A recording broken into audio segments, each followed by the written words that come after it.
In his book Interventions, author Noam Chomsky discusses U.S. foreign policy and other topics. This event, hosted by Backpages Books in Waltham, Massachusetts, is a little over an hour. So where so much of then, it seems like the world leadership, I think most recently, of course, you hear about Benazir Bhutto having been educated in this area and at Harvard, and so many of the world leaders seem to come here to be educated, for better or for worse. You know, remember how recent that is. Definitely. I mean, look, up until the Second World War, the United States was kind of a cultural backwater. Sure. If you wanted to study philosophy or physics, you'd go to England or Germany. You want to be a writer, you'd go to Paris. You know, the United States at that time, in its relation to the rest of the world, was kind of like, I don't want to insult anybody, but maybe central Indiana to Boston today. You know, it's a place you tried to get out of if you wanted to be a creative writer or thinker or something. That changed during the Second World War. Sure. And it, you know, in fact, the whole relationship between the United States and the world changed. And part of it was much of the rest of the industrial world was seriously harmed or destroyed, and the United States gained enormously during the war. In fact, it already was by far the richest country in the world, but industrial production more than tripled during the Second World War, and it just ended up, I mean, the United States ended up having half the wealth of the world. Yeah. There's never been anything like that in history, and it affected the mentality, the institutions, and so on, and there's just radical shift. So what we see today is not the traditional United States. Certainly, certainly. Now, are there any commonalities in these people who come out of this sort of modern education system who are becoming world leaders around? Do there seem to be sort of a similar foundational approach? Are they taking anything out of this American system or this American ideal? Well, if that is true, it does not reflect very well on the educational system here. Take a look at the world and you say, is this what we want to train people to create? Sure, sure. I suppose it's true. I guess it ties into a question I've been thinking about, as sort of obsessively rereading a poem called The Hollow Men by T.S. Eliot, and it begins, we are the hollow men, we are the straw men, but it ends with the lullaby, sort of, this is the way the world ends, this is the way the world ends, this is the way the world ends, not with a bang, but with a whimper. And it strikes me that you know, I look to education very often as a root of how people comport themselves, even in the political sphere, where maybe we perhaps shouldn't be expecting that to be a relevant sort of part of your resume, but that it seems to me that for all of the bombastic things that are happening around the world, it seems to be occurring here almost as a whimper. As a whimper. And as the end of this poem, that it seems to be incredibly muted here. In Boston? In Boston and in America in general. And while there are definitely large movements, you know, there's a level of obfuscation that seems to be preventing that from being a general sentiment that you feel day to day, walking around. And I wonder are there other places like this in the world where people feel muted? Do they feel almost as though things are, for how large the scale they are in what's happening, that it oddly has this sort of played down sense to your maybe your sensibility of what you can do about it, but maybe your sensibility of even how to grasp the concept of what's happening in the first place? I guess I just don't see it that way, really. In fact, it seems to me more exciting now than it was 30 years ago, and much more than it was 50 years ago. In what ways? Because I guess... Well, let's just take this room. Absolutely. Okay. When I started giving talks on general topics, it was originally the Vietnam War, back in the early 60s. A talk would be in somebody's living room with two neighbors, or in a church with 4 people, the minister, the organizer, somebody who wanted to kill me, and a drunk who walked in off the streets. You know? And that was the level of concern for the outside world. In fact, horrible things were going on all over the world. The United States was involved in them, and nobody cared. For example, I don't want to take a poll, but try it with your friends. I mean, very few people even know when the United States attacked South Vietnam. I mean, that was one of the major events of the, modern history. Ask people, when did the United States attack South Vietnam? I mean, we did have a client state there, which killed about maybe 60, 70,000 people during the 50s. But when did the invasion take place? Well, it turns out it was 1962. Nobody cared. I mean, it wasn't a secret. You could read in the back pages of the New York Times that John F. Kennedy had sent the U.S. Air Force to start bombing South Vietnam under South Vietnamese markings, planes with South Vietnamese markings, so they wouldn't know that that huge jet there is the U.S. Air Force. It's when they started the programs of chemical warfare to destroy crops and ground cover. They started rounding people up and driving them into what were amounted to concentration camps, ultimately millions of people into strategic hamlets and urban slums, authorized napalm, really big attack. Nobody even cared. I mean, a couple of years, it was years before things really became vitalized. And the 60s just changed the place enormously. So, for example, a meeting like this would have been inconceivable. In fact, as late as the late 60s, the politically active groups, like say SDS, you could barely mention a word like capitalism. You know, people would shrink and, well, God, that's really a frightening concept to talk about that. I mean, things we just take for granted now were considered outlandish then, and in many areas. In fact, it's striking to compare the beginning of the Vietnam War with the beginning of the Iraq War. In the case of the Iraq War, there were huge protests before the war started. In the case of Vietnam, you didn't get protests of that scale until South Vietnam had been essentially destroyed, and much of the rest of the region as well. I think there is a remaking that goes on, though, so that the sense of people who weren't alive or aware during that period is often that, yeah, you know, the 60s are this decade. You know, they start in 1960, they end in 1969. You know, see, but they didn't end. That's the strike. It's picked up since then. Absolutely. I mean, the major popular movements that have had a real effect on the society are from a later period. Take, say, the women's movement, which just changed the society enormously. I mean, take, say, MIT again, since I want to talk about Boston. If you walk down the halls of MIT, when I got there, 1955, you'd see white, well-dressed, deferential males. Okay, take a walk down the halls now, well, you know what you're going to see. It's about half women, a third minorities, casual dress, informal relations. You know, it's just political activism was unheard of at the time, and it's just changed tremendously. And that's changed all over the country. But the women's movement is primarily a product of the 60s. I mean, the germs were in the 70s. The germs were there in the 60s, but barely, you know. And then it picked up and changed things enormously. Or take, say, the environmental movement. I mean, that, speaking of the end of the earth, that's going to be important. There was almost nothing in the 60s. It came out of it, began to develop in the 70s. The solidarity movement, Central American solidarity movements now worldwide, that's the 80s. And that's something new in Western history. I mean, no one, say in France, ever thought of going to live in an Algerian or a Vietnamese village in order to help the people who were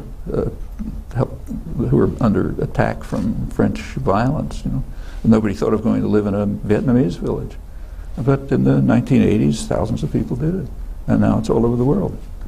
I guess it begs almost a simple definition question that is, you know, sort of what is contemporary liberalism? With my sense that you say platforms. There are not necessarily the same kinds of platforms and movements, especially where you can say, you know, I am liberal and I am a communist. I am liberal and I am a socialist, or I'm an anarchist. They're not, you know, you don't hear that as often in these discussions now. There seems to be, a different kind of solidarity and a different kind of definition of liberalism, and I wonder what you see that as being now. I mean, one reason is the words have simply lost meaning.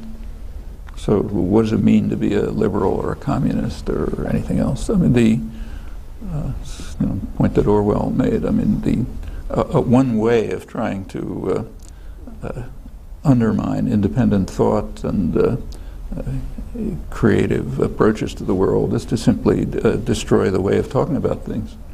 So the words literally almost have no meaning.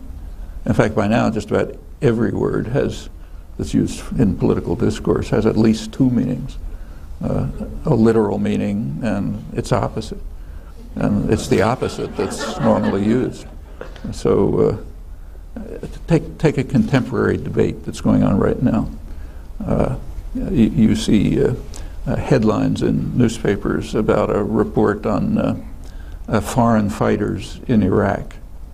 Condoleezza Rice announces that that there's an asked a question about how can we settle the problem in Iraq. So it's quite easy. Just keep the foreign fighters out, keep the foreign weapons out, and it'll all be settled. And nobody bats an eyelash. Are there 150,000 U.S. troops there? I mean, are they bringing in weapons? They're not foreign, because anything we do is not foreign. If we invaded Canada, they would be enemy combatants, and we would be there by right. So the concepts like aggression, invasion, terror, anything you mentioned doesn't exist. I mean, take democracy. George Bush was in Egypt yesterday, praising President Mubarak.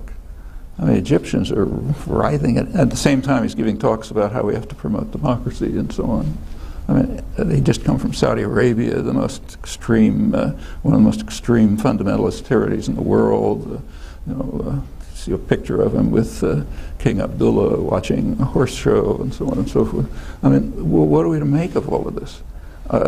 The terms for discussing things have been almost evacuated of content. That's why you don't hear these words. But on the other hand, people's instincts and commitments and engagements, I think, are significantly improved over the 60s. I mean, take your own field, okay, which you were telling me about. Yeah, studied American archaeology. Sure.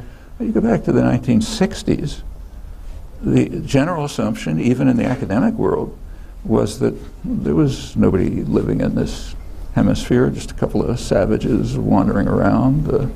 The idea that what has been discovered about the pre-contact history is just, it's kind of mind-boggling if you go back and look at what was even in the scholarly literature at the time, let alone in people's ordinary mentality. I mean, like when I was growing up as a kid, I considered myself pretty leftist, but we'd play cowboys and Indians where we were the cowboys, killing the Indians. If maybe it still happens somewhere, but wouldn't be my children. They wouldn't have done that. These are just changes that took place in our consciousness, our conception of what the past was, what we've done, who we are, how we relate to one another. It's just changed enormously. A lot of sparks were lit in the 60s, but much of it took off later. For example, the beginnings of the discovery, actually, of the what happened, the original sin of this country, what happened to the native population, that really just began in the 70s. Yeah. From outside the academic world, incidentally. People like Francis Jennings and others. Where these words have lost so much, if not all, of their meaning, and you look at the sort of, there's a rhetorical sort of tactic of this government in particular, which is sort of the broad blitz of you send out, the top 10 people you have, and you reiterate the lie on 10 news programs at once in the same sort of quasi-double-speak sort of way, so that it becomes a truth. I wonder, is that, if you look at the rhetoric being used by other world leaders or around the world, whether it's Vladimir Putin or whether it's Sarkozy or whether it's Hugo Chavez, are there drastically different tactics of the same sort of approach being used right now, or are they Are they sort of all following this model of just sort of blitzing the same idea over and over until people don't particularly listen, I think? Well, it's a mistake to expect anything from leaders other than attempts to expand their power and control and domination. They differ, you know. But as soon as you mention the word leader, you should shudder and look somewhere else. In a free society, you might have representatives, but you wouldn't have leaders. Yeah. So let's imagine that this was a really functioning, we're in the primary season. What would a democratic primary be? Say, take New Hampshire. It wouldn't be a candidate comes into a town and says, tells you lies about themselves. What would happen is the people in the town would get together and say, look, work out the kinds of programs they want the next president to follow. And then if somebody wants to come in to be elected, they'd say, okay, you can come, here's what we want you to do. If you're willing to do that, maybe we'll vote for you. If you're not, we're not willing to vote for you. But you don't have, and then there should be mechanisms to ensure that they do it, or else you throw them out. But the way we do it is quite different.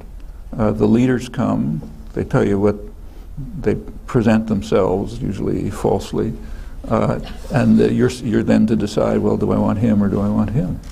But that's completely backwards from what a functioning democratic society would be. So when you talk about leaders, you have to shiver. On the other hand, there are differences. So take, say, Chavez, who you mentioned. On December, I don't know how many people know this, but on December 31st, at the end of last year, Chavez announced an amnesty for participants in the military coup in 2002, April 2002, not for all of them, for many of them. This is a military coup backed by the United States, probably with participation, U.S. participation, certainly support, which overthrew the government, kidnapped the president, disbanded Parliament and the Supreme Court, every other democratic institution, applauded in the United States, denounced in Latin America almost entirely. It was overturned a couple of days later. But suppose it had happened here. Suppose there was a military coup here, which overthrew the government, you know, kidnapped George Bush, disbanded Congress, and then there was a popular uprising and it overturned the coup. I mean, would they be amnestied, the people who took part in it? I mean, they get the death sentence. You know, there wouldn't be any question of amnesty. Well, I don't know if it was out of embarrassment or lack of interest, but actually I had a friend do a database search on coverage of the amnesty. A couple of lines, scattered lines here and there. You know. I'm sure you know that Chavez is like a demon in the Western press, and one of his worst crimes, which just elicited a torrent of abuse, was canceling the license of a television station, RCTV.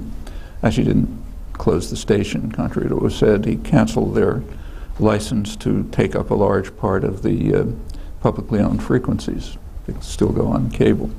That was considered utterly horrendous, and the press denounced them, saying this couldn't, the kind of thing could never happen here, which is perfectly true. It couldn't happen here, but very few pointed out the reason. The station, you have to think of an analogy. Let's go back to the imagined military coup in the United States, the way I described. Suppose that CBS helped instigate the coup, supported it openly. As the popular uprising took place that overthrew the coup leaders, CBS started playing comedies and anything so that people wouldn't know what's going on in the streets. What would happen to CBS afterwards, to their managers and owners? Would they be allowed to keep broadcasting for 5 years and then have their license for public broadcasting removed? They'd be immediately sent to jail, probably get the death sentence. So it's true, it wouldn't happen here, but not for exactly the reasons that were mentioned. Well, we can go on and on like this.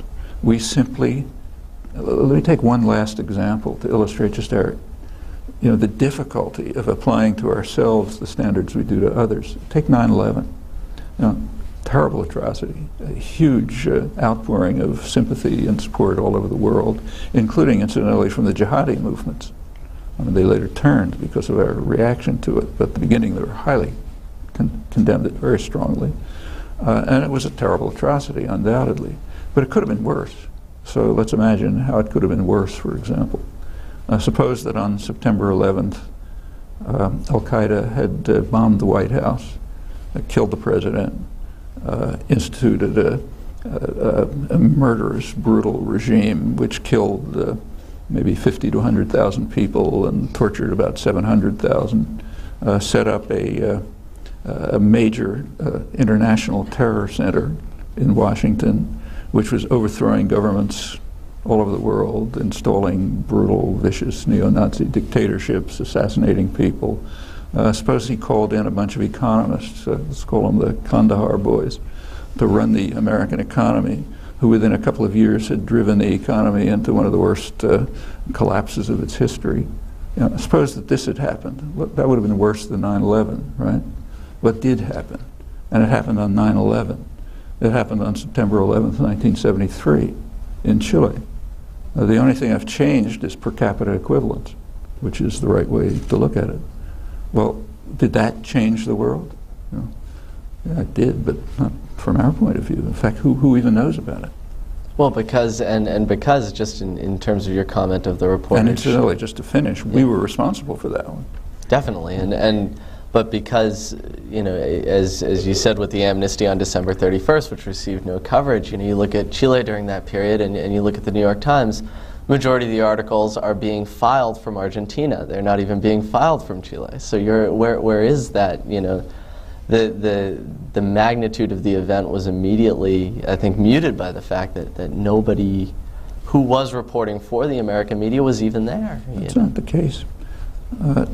All the wire services covered it, which means that every editorial office knew it. I mean, every editorial office picks up Reuters and AP and AFP and so on. So yeah, every desk at every editorial office knew about it.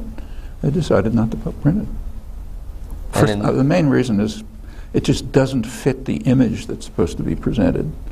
Actually, sure. I was even involved in that inadvertently. When Chavez was at the UN a couple of years ago, he gave a talk, gave a press conference, in which he allegedly said that he was very sorry that he hadn't been able to meet me before I died.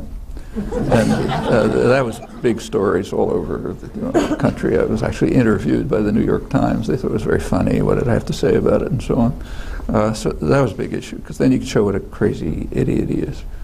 There's only one problem. That's not what he said. What he said is that, and it was very explicit, unambiguous, he said he was sorry that he hadn't been able to meet John Kenneth Galbraith before he died.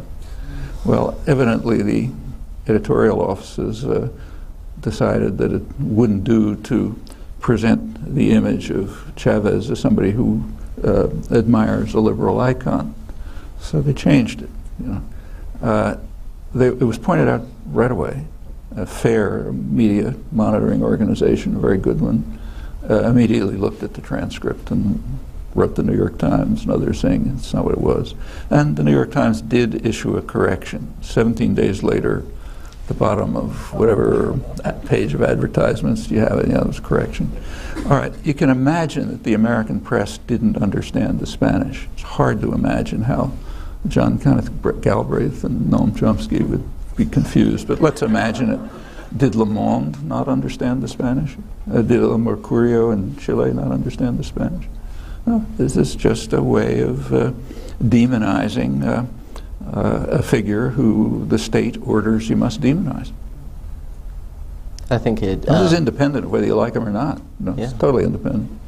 I think it strikes me more often that, while this was sort of an extraordinary, moment of just, baffling sort of rewriting that they did, that often it seems like the articles that you find and the reportage that you see is just diversion oriented. So that I remember reading an article about the coup in Chile, where it was a front page New York Times article from just after September 11th, 1973, where the entire article was about bank runs in Argentina. Yeah, that's right. And nothing about Chile. There was no sense even that who was Pinochet, what was going on, what was at that point the junta that was in control. And bear in mind, it's a much worse atrocity than our 9/11, what's often called in South America the second 9/11, for good reasons. Actually, just a personal incident. I had a teenage son who my wife and I decided to take Lexington, where we lived. The Lexington movie theater was playing Missing, the film about so we took our son, figured he'd learn about it. He thought it was kind of an interesting adventure story. But as we were walking out of the theater, I was listening to people talking about it. I don't think much of the audience knew that it was about Chile. I mean, they knew that the American government had done some bad thing. They hadn't rescued this nice American guy. But that's about the level of him. And it's true that the film didn't spell out in detail, this is Chile in 1973, the United States helped instigate a coup which had all these horrible effects, but it takes a remarkable degree of insularity not to know enough about the world to appreciate what this is. I should say that the second 9/11, ours, one of its consequences was to introduce many cracks in that insularity. It opened a lot of people's minds. You could see that in all sorts of ways. I mean, I could see it just personally, like the number of invitations from around the country to give talks just escalated radically. The audiences are much bigger, much more engaged. Small bookstores, like little left bookstores, which were barely struggling along, had to suddenly reprint books from the 1980s and 70s that had never sold because people were interested. I mean, a lot of people, one of the consequences of it was to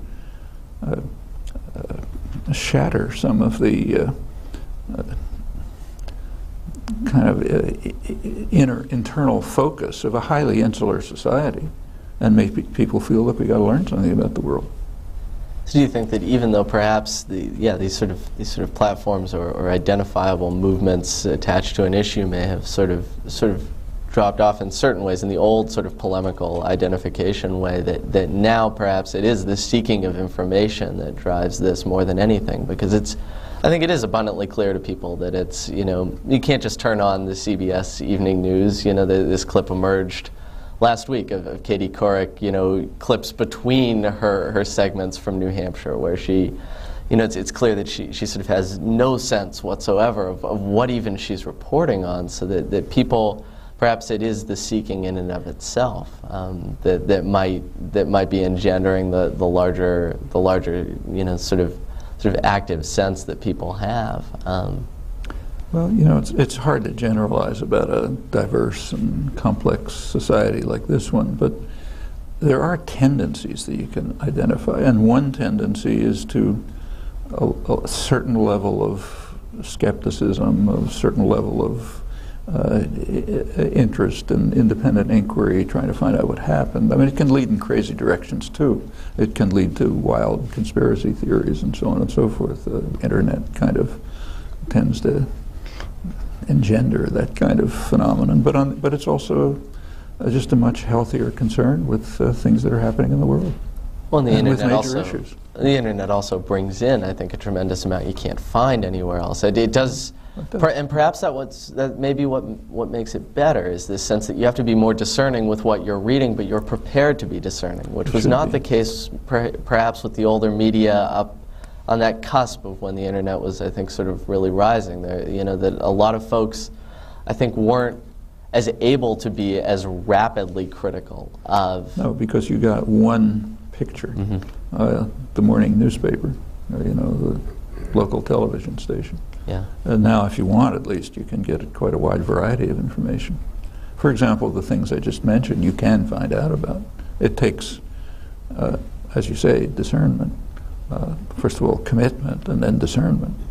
Not much different from the sciences in that respect. You can't just take a look at all the data that exists and come up with a theory. You have to know what makes sense to look at, what doesn't make sense. You have to have a sort of framework of interpretation. I mean, the best scientist is not the one who can list all the papers that have been written on the topic that he's working on. It's the one who knows what to look at. Actually, I had a friend at MIT who was a Nobel Prize laureate in biology once described to me how he taught his classes. He said he goes in and gives a lecture about the way he thinks these things ought to be, just in principle. And then the task of the students is to check the literature and find out if he's right. And that's kind of the way you have to look at the world too. There's just, you can get overwhelmed with meaningless data. You have to pick out what matters, which does take discernment and training and so on. If we had the kind of educational systems that you and I, the rest of us, would like to have, that's what children would be trained to do, would be encouraged to do, figure out how to do it. It's very different than No Child Left Behind, where you're trained to pass a test. Certainly. I've gotten selfish here. I don't know if anybody has a question on this sort of topic at all. Yes, you. As a child of the period of the 1930s and 40s, period of the war and the Holocaust and so on, I grew up thinking, as I got older, that the world is never going to be like this again. I have quite an optimistic view of how things have changed. But as time goes on, as I get older, I find that the world repeats itself, and that many of the things that I had feared are still going on and will continue to go on. And I look ahead and I see a very dangerous and dire world as we look further into the future. And wondering whether you have the same feelings and had the same experience, and whether at this point you too are looking optimistically to the future or pessimistically. Well, I guess we're about the same age. I grew up in the 30s and 40s too, but and those were a very frightening period. I mean, the rise of fascism over Europe was really frightening. Actually, I can remember the first article I wrote, which was I'll tell you exactly when it was. It was February 1939. It was right after the fall of Barcelona. It was a fourth grade newspaper that I was the editor and the only reader of, I guess. But and it was I kind of remember it. It was about this symbol of Austria falling and Czechoslovakia falling. Now Franco's taking over Spain. You know, what's going to come next? It looked like you know, this monstrous plague was going to spread over the world. Then came the Depression. Was bad enough. You know, much more serious economic crisis than anything that's happened in the years since. Then comes the war. The Holocaust wasn't really known then. It was known, bits and pieces were known, but it was really only known about later. And then at the end of the war, after all, I mean, you can probably remember August 8th, 1945, right, when the atom bomb was used. I mean, that struck me as being as terrifying as the rise of fascism over Europe. I mean, that could be the end of the world. It may turn out to be the end of the world, but it was already pretty clear on August 6th, 1945. Even worse, a couple days later when Nagasaki was bombed. Then came many real horrors. I mean, the threats of the Cold War were in fact exaggerated, but they weren't. Something real was exaggerated. And so it goes on. Is it worse now? In some ways, yes. I mean, there are two, maybe three contingencies that might really deal a lethal blow to the survival of the species. One remains nuclear weapons, and that threat is getting worse, unfortunately. Another is environmental catastrophe, and we may be near some kind of tipping point on that. It's not a joke. Another is pandemics. I mean, if there's a bird flu mutation of a kind that could happen, it could lead to a pandemic in which huge numbers of people would die. And very little is being done about any of these things. In fact, in many ways, they're getting worse. So there's reasons for pessimism. On the other hand, there are reasons for optimism, including those we just were talking about. It's a much more civilized society than it was 30 or 40 years ago, in many respects, including those we mentioned. And you can see it in policy as well. I mean, back in the 50s and the 60s, the United States was overthrowing governments at will, imposing brutal, violent, murderous tyrannies. You know, every year there'd be a couple of them. We can't do that anymore. The last time the United States tried to support a military coup to overthrow a democratic government was in 2002 in Venezuela. And it was overturned within a couple of days. For one thing, there was a huge uproar in Latin America about it, most of Latin America, and also because there was a popular uprising, and also because the U.S. couldn't do it openly, you know, the way it was done in the past, because there's too much opposition here. Well, those are reasons. Things like that are reasons for optimism. So you take a choice. I mean, you can be pessimistic if you like, bewail the imagined golden days of the past, or look at the things that are positive and try to amplify them. Does anyone else have a question on this? Yes, you. I often wonder if it's a bit tricky to detangle what's going on the social from the biological, and I tag that question onto the gentleman's last question. So when I talk about the social, I just think everything about human activities. That's how I think about it from the social. So biologically, is there something underlying what we see going on a social level? And in that way, is that a commentary about human beings, where this circular, cyclic thing about what we do keeps repeating itself? Is that about human nature? So, Things of having grown up in the 1930s is I can't hear what you're saying. So I think that the nature of her question was that to her, it seems that there is some connectivity between the social and the biological aspects of humanity and of just sort of humanity in general. Correct? Yes. And what kind of creature are we? Exactly. So do you see any sort of relationship in the biological end of things that sort of explains the more social aspects, I guess, of the way we act and the why we do what we do? Is that correct? Yes. Tangle the two. One of the many areas where I think people should be pretty skeptical is in what you read about this. I mean, it's a very popular topic these days to discuss what evolutionary psychology, as it's now called, sociobiology, used to be, teaches us about the nature of humans.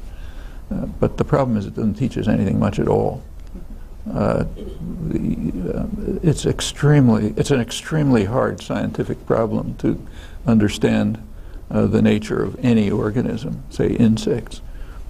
We can do any experiment you like. When you get to something as complex as human beings, what you just find is almost anything you look for. You want to find aggressiveness and violence and sadism. Yeah, we can find that. We don't need evolutionary psychology to tell us about it. We see it in the world. You want to find self-sacrifice, courage, integrity, a willingness to sacrifice yourself for some totally, remote species, like to wade out into the wintry waters of Cape Cod and save dolphins. You can find that. You can find what you look for. Humans have all of these capacities. Different ones manifest themselves in different circumstances and with different backgrounds and so on. But the sciences just don't reach far enough to answer questions like this. A little, it's worth looking at. There's interesting work, say Robert Trivers' work on reciprocal altruism, which is very interesting. How a willingness to have an altruistic relation to someone else could pay off in terms of selection, survival. Yeah, it could, and that tells you maybe something interesting about the roots of this concept. It's not a new idea, incidentally. The first book on this topic, called Mutual Aid, A Factor in Evolution, was written over a century ago by Kropotkin, leading anarchist thinker, who was also a natural historian. And he tried to show, this is, I think, maybe 1902 or something like that, that he didn't have a lot of evidence, but he tried to argue that in the natural world and up to humans, mutual aid, a commitment to help others and help the community, would be, could have survival value and could have been selected for. So maybe that's the kind of creature we are. And in some sense, yes, that's the kind of creature we are. We're also, unfortunately, any other kind of creature you like. So yes, there's certainly a connection, and someday maybe it'll be understood. But, and there's something known about it. It's not that knowledge is zero. But a big grain of salt is necessary whenever you read articles in the New York Times Magazine about it. Other questions? Yes.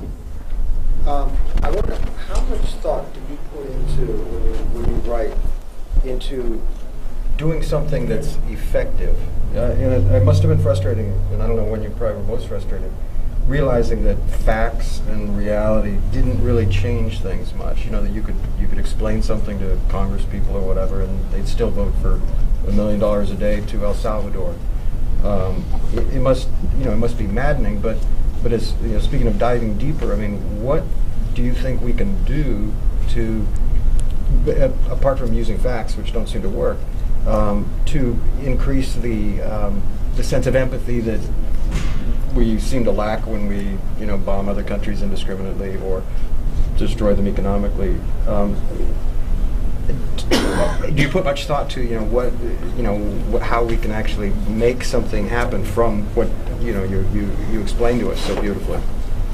Well, yeah, but I don't think there's any. May I just rephrase that on the mic so that people can hear it? Just in terms of, I think he's asking. What sort of thought goes into what Professor Chomsky is writing as he goes, understanding that perhaps words and ideas do not have the same efficacy now, at least that they may used to have had.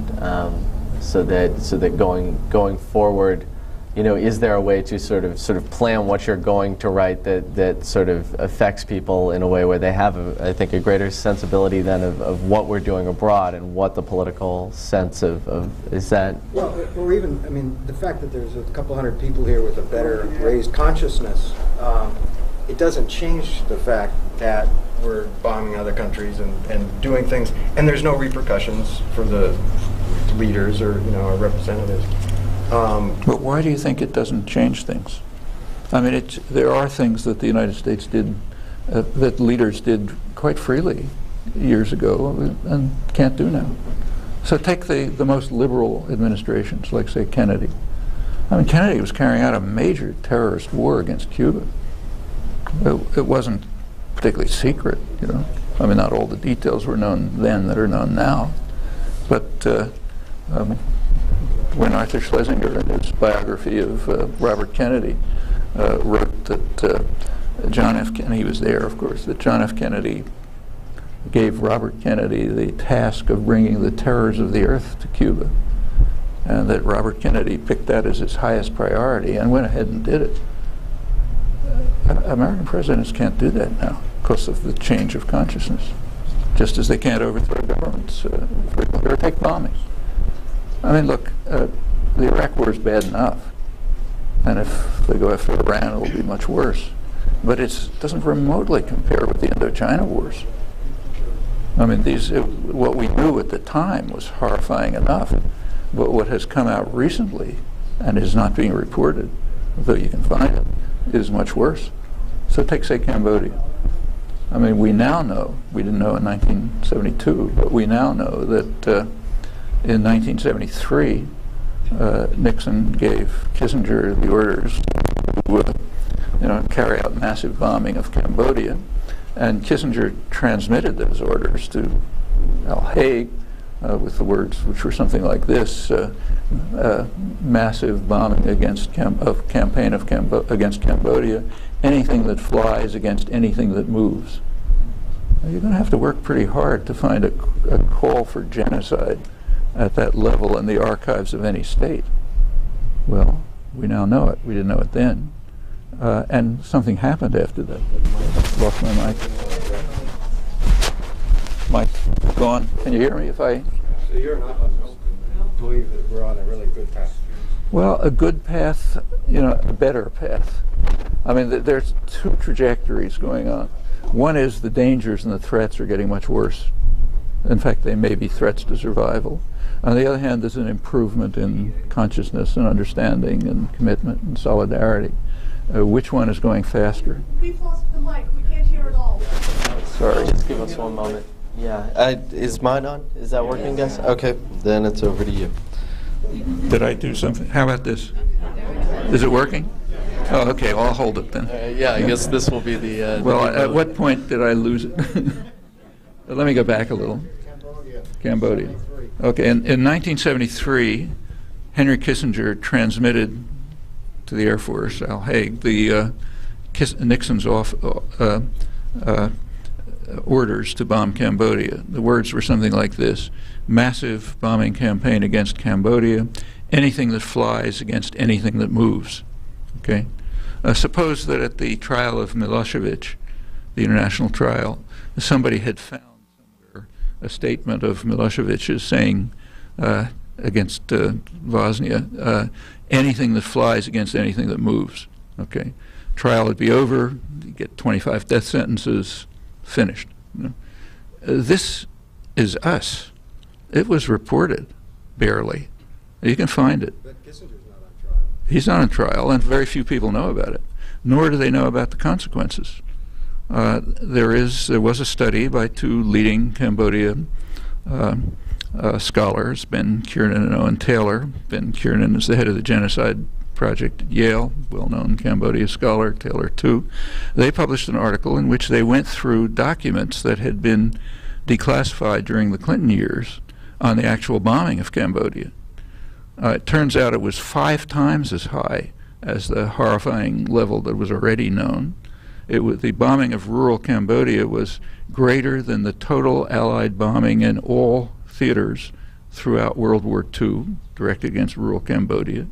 And as they point out, one of the effects was that the Khmer Rouge, who'd been a marginal group in Cambodia, became a huge army of enraged peasants. And we know what they did next. Okay? Well, that information is now there. You can find it. It wasn't their article appeared in a Canadian journal. As far as I know, the only publication of it in the United States is an article on ZNet that I posted there. And now it's appearing in some other places and so on. But, you know, these are things that happened freely. We can at least now know about them, and no American government is doing anything like that now, nor could they. As for the effect of the public, it's significant. I don't know if you've ever looked at the Pentagon Papers, the full Pentagon Papers, not the excerpts that appeared in the New York Times. But take a look sometime at the ending. It ends in early 1968. Right after the Tet Offensive. After the Tet Offensive, Johnson wanted to send another couple 100,000 troops to South Vietnam. The Joint Chiefs opposed it. And the reason that they opposed it is they thought they would need these troops here for civil disorder control because of the popular reaction that would take place if they did it. You may not convince many congressmen to vote differently, but you can get people to understand that they'll look at these things differently. And when they do, that creates a kind of a background in which any leader is going to have to react. I mean, even in a dictatorship, you can't ignore the population. And in a relatively free society, you certainly can't. So therefore, decisions are made differently. The leaders become followers much more than they'd want to, and as we would want them to be, because there are things they just can't do. So I'm not as convinced as you seem to be about the inefficacy of trying to reach people to encourage them to think about things. I think it works. May not work as fast as we'd like, but it has an effect, and beyond that, there's nothing else to do. You know, there's not any magic trick around that's going to achieve anything. If there's another way to bring about meaningful social change or cultural change, I've never heard of it. So that's what we're stuck with, and it does work. It's sort of, I don't know, is this working? Anybody? Okay. It sort of begs a question that a student who was a senior at Brandeis last year asked when we hosted Howard Zinn there. He got up and I think very, very genuinely said, I'm about to graduate. I'm about to go out into the world. And he said, I think I do have a real social conscience. I really do want to change things. I really don't like a lot of what I see, and I think I could have an impact. He said at the same time, I want a family. I want a wife. I want kids. I want a steady job. I want to be able to support myself. And he said, so then what is left to me to do? What is in my control? What are the things that I can hold on to? And I think as a parent, as that may seem to some of us, I think to a lot of us that's not quite apparent as to how do you balance, I think, a lifestyle that America has given us that is better than you'll find in many places in the world, and yet, how do you keep that while trying to alter, the things you don't like about the social landscape? Oops. You're not. Sorry, tilted. Not working. I don't know. Yeah. Oh. Well, it's cups and it's strings. It's a kind of poignant picture that you're describing, because one answer to that question is look at the person you're asking the question to. I mean, that's one way you could do it. So Howard Zinn had a family, supports families. He's changed. He's probably had more effect on the current generation's understanding of the world than anybody can think of, just from people's history alone, let alone from actions he's been carrying out since his early support for the activists in the civil rights movement back in the 1960s, when he was thrown out of Spelman College for supporting black students. Yeah, these are the kinds of things you can do. And we happen to be, people like us, or like most of us, I guess, uniquely privileged. I mean, we have a tremendous amount of freedom, thanks to the struggles of people in the past. We have by comparative standards, historical standards, an enormous amount of privilege. That confers opportunities. And I think I get questions like that every day. Tonight when I go home and look at my email, there's going to be 20 letters like that. But I think that the problem that young people face is there's just too many choices. I mean, it's not that you can't think of anything that you can do. You can think of so many things you can do, you can't choose.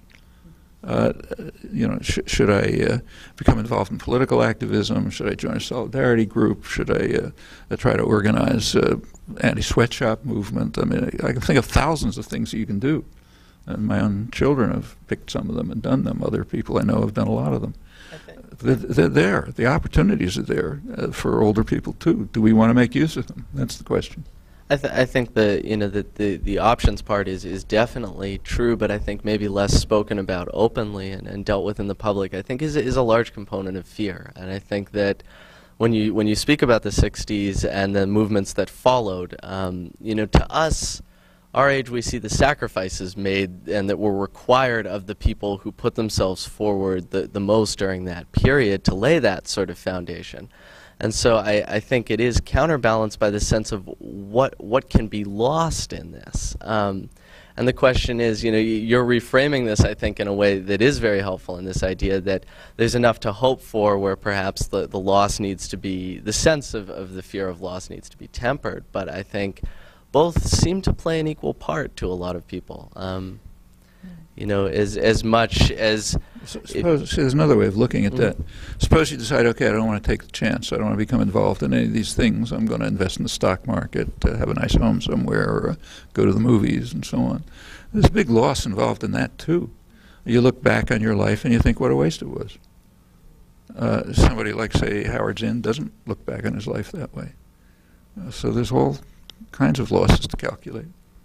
I think what he was asking for, though, may have been a balance between the two, and that's something that's we rarely speak in shades of gray. We speak in terms of the sense of, we would all like to be Howard Zinn, I think. I think we would all like to sort of take something like that on and have that sense of self-courage that seems almost indefatigable, that you just don't wear down. You consistently go and manage to make something great for your life out of it. But I think... And have a huge effect. Absolutely. And I think, and yet there's a sense of your odds on that. And people don't like gambling in that way, I guess. But let me say again, you're gambling either way. Certainly. If you decide not to make use of the opportunities that you have, not to try to live your life in a way which is constructive and helpful, you end up looking back and say, why did I bother living? Mm-hmm. That's a loss too. Yes. You pointed to how privileged we are in this country, but within the Commonwealth of Massachusetts, the life expectancy of black males is worse than in some third world countries. The life expectancy of Americans in general is worse than some European countries. Yeah, in fact, life expectancy in the United States is approximately like Cuba, I think. Infant mortality in the United States is like Malaysia. That's why, if I remember to, I qualified and I said most of us have a unique, historically, comparatively unique level of privilege. Not all of us. Certainly not many miles from where we're talking. Maybe right next door. I don't know the town. So yeah, you're right. I mean, there's the fact that the United States ranks at about the lowest level of the industrial countries in things like quality of social indicators, things like infant mortality, abuse, things like that. That's a scandal. I mean, this is the richest, most privileged country in history. It's scandalous that there should be something like an infant mortality level compares to Malaysia, or that black males should have a lower life expectancy than many third world countries. It's a real scandal, and it's a scandal that goes deep into our history. In the case of black males, it goes right back to slavery. There's a claim that, the 14th Amendment is supposed to have given equal rights to everyone. It's a century it was a century before it was even formally implemented. And it's still very far from actually implemented, as the statistics you mentioned indicate, or the incarceration rate indicates. Yeah, these are these scandals, and the scandals we can do something about. I mean, very concretely, people want to know what to do. Okay, take the problem that in the United States has been ranking right at the top in polls as the most serious problem that people face for years, namely the disastrous healthcare system. It is a catastrophe, considering the options that are available. We have, as I'm sure most of you know, we have about twice the per capita costs of comparable industrial societies, and about the worst outcomes among industrial societies. Literally at about the level of Cuba, a poor third world society that's under constant attack by us. Is there anything to be done about it? Yeah, of course. And in fact, most people know perfectly well what can be done about it. I mean, for decades, a large majority of the population has been in favor of a national health care system, which would have a fraction of the costs and much better outcomes. It has been, up until recently, this election is interesting in this respect. This is the first election, really, in which there is some attempt on the part of a number of candidates to respond to the long-standing public will on this. Not completely, but at least partially. You go back one election, 2004, and it was just off the agenda. In fact, you may recall the last presidential debate in the 2004 election was on domestic issues. And the New York Times had a report on it the next day, an accurate report, in which it pointed out that Kerry had not brought up the issue of any government role in health care. And the reason was that it has so little political support. It's just supported by a large majority of the population, as it had been for decades. But that's not political support. What the reporter meant is it was opposed by the financial institutions and the pharmaceutical corporations, so it didn't have any political support. Well, this election, things have changed enough so that the Democratic candidates are talking about it. Some of them have proposals that are not too far from what the public has wanted for years. What changed? Well, I think two things changed. One, better understanding and more commitment. Something else changed, which does not reflect well on the nature of our society. There is now a component of concentrated capital that is in favor of it, namely manufacturing industry. Manufacturing industry is getting slaughtered by the inefficient health system. So General Motors says that it costs them over $1,000 more to produce a car in Detroit than in, say, Windsor, Canada, across the border. So they want to have a rational healthcare system. All right, at that point you start getting something that's called political support. You know, a major sector of concentrated economic power is interested in it. Not very nice, but it's a step forward, and it means that the population can be organized to press for it. So you won't have statistics of the kind that you're talking about. That's not utopian. You know, these are pretty simple proposals. Actually, in a recent book of mine, I went through polls of people's attitudes.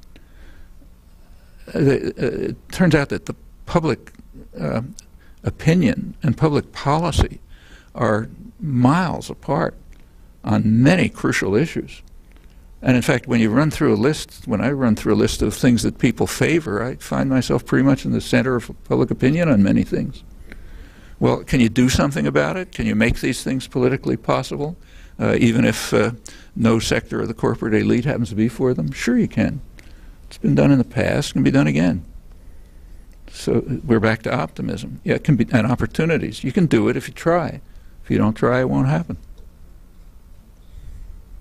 Well, in my general sense of discombobulation and loss of time, I've run very short. But we are a bookstore, and I will run over for the one question that I think I at least desperately would like to know, which is what in the last year of reading, what was the most important or entertaining or just valuable, you know, whether it's Dr. Seuss by the nightstand or whatever else sort of book. What was your favorite book of last year?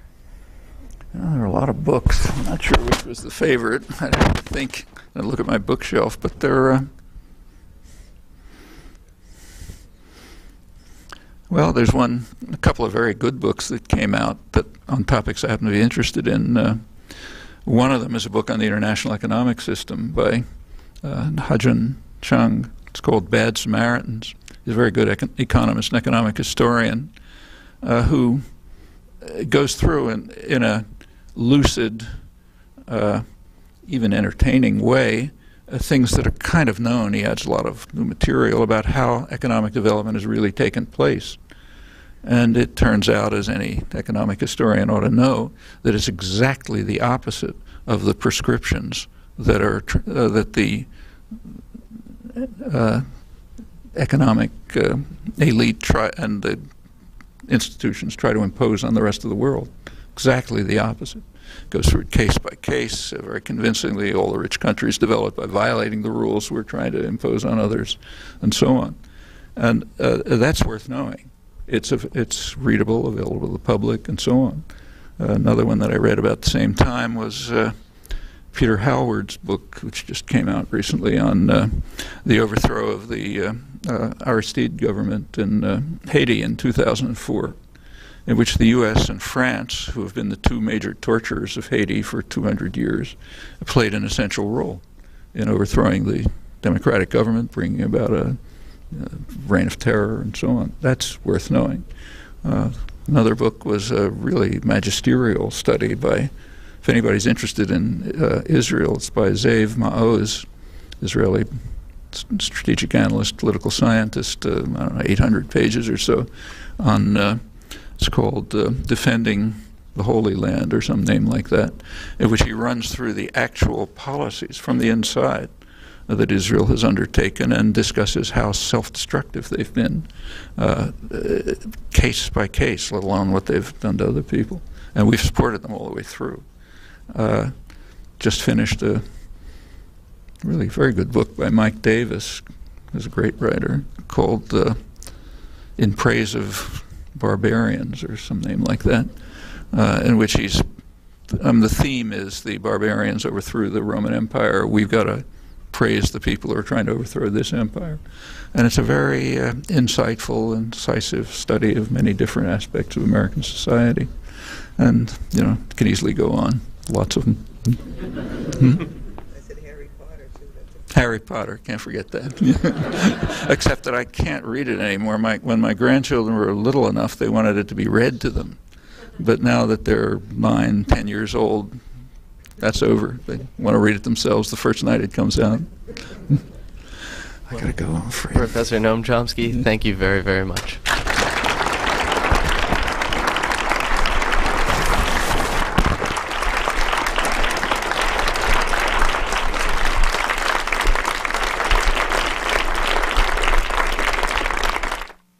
Noam Chomsky, Institute Professor Emeritus at MIT, is the author of many books on American foreign policy, including Failed States, The Abuse of Power and the Assault on Democracy, and What We Say Goes, Conversations on U.S. Power in a Changing World. For more on Professor Chomsky's work, visit chomsky.info. In his book Interventions, author Noam Chomsky discusses U.S. foreign policy and other topics. This event, hosted by Backpages Books in Waltham, Massachusetts, is a little over an hour.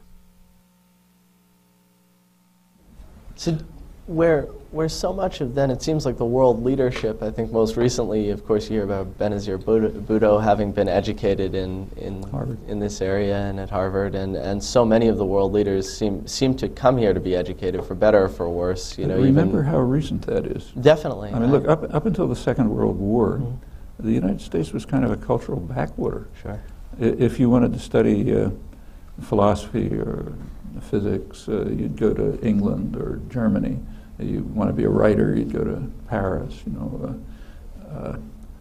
the United States at that time, in its relation to the rest of the world, was kind of like, I don't want to insult anybody, but maybe central Indiana to Boston today. You know, it's a place you tried to get out of if you wanted to be a creative writer or thinker or something. That changed during the Second World War. Sure. And it, you know, in fact, the whole relationship between the United States and the world changed.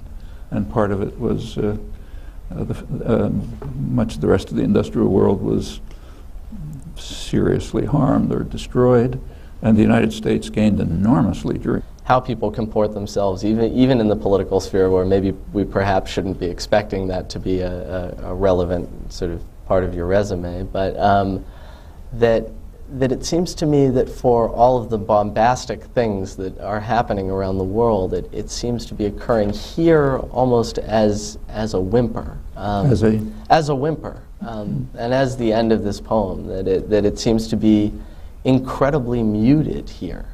In Boston? In Boston and in America in general. And while there are definitely large movements, you know, there's a level of obfuscation that seems to be preventing that from being a general sentiment that you feel day to day, walking around. And I wonder are there other places like this in the world where people feel muted? Do they feel almost as though things are, for how large the scale they are in what's happening, that it oddly has this sort of played down sense to your maybe your sensibility of what you can do about it, but maybe your sensibility of even how to grasp the concept of what's happening in the first place?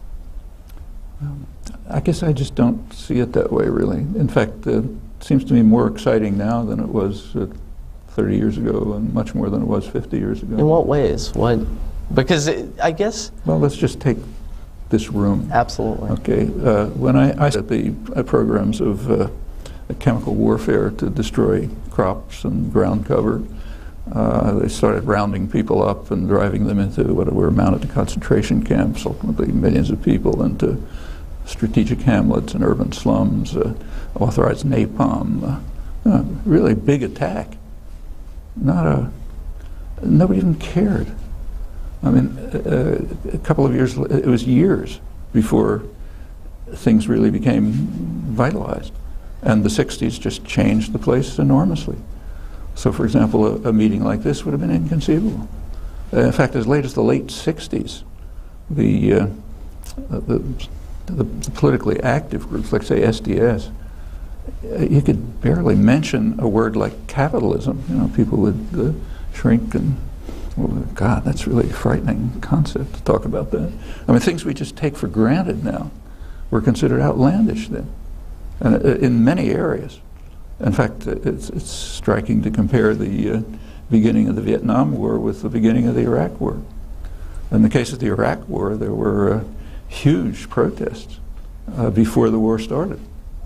In the case of Vietnam, you didn't get protests of that scale until South Vietnam had been essentially destroyed, and much of the rest of the region of the war. In fact, it already was by far the richest country in the world, but industrial production more than tripled during the Second World War, and it just ended up, I mean, the United States ended up having half the wealth of the world. Yeah. There's never been anything like that in history, and it affected the mentality, the institutions, and so on, and there's just radical shift. So what we see today is not the traditional United States. Certainly, certainly. Now, are there any commonalities in these people who come out of this sort of modern education system who are becoming world leaders around? Do there seem to be sort of a similar foundational approach? Are they taking anything out of this American system or this American ideal? Well, if that is true, it does not reflect very well on the educational system here.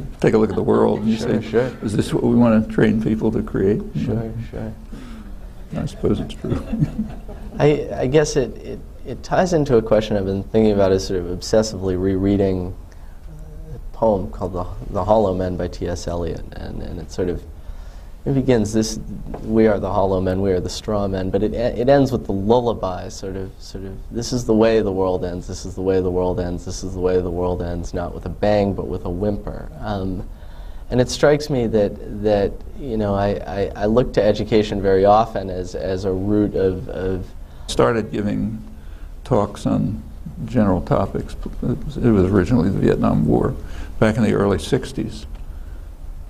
A talk would be in somebody's living room with two neighbors, or in a church with 4 people, the minister, the organizer, somebody who wanted to kill me, and a drunk who walked in off the streets. You know? And that was the level of concern for the outside world. In fact, horrible things were going on all over the world. The United States was involved in them, and nobody cared. For example, I don't want to take a poll, but try it with your friends. I mean, very few people even know when the United States attacked South Vietnam. I mean, that was one of the major events of modern history. Ask people, when did the United States attack South Vietnam?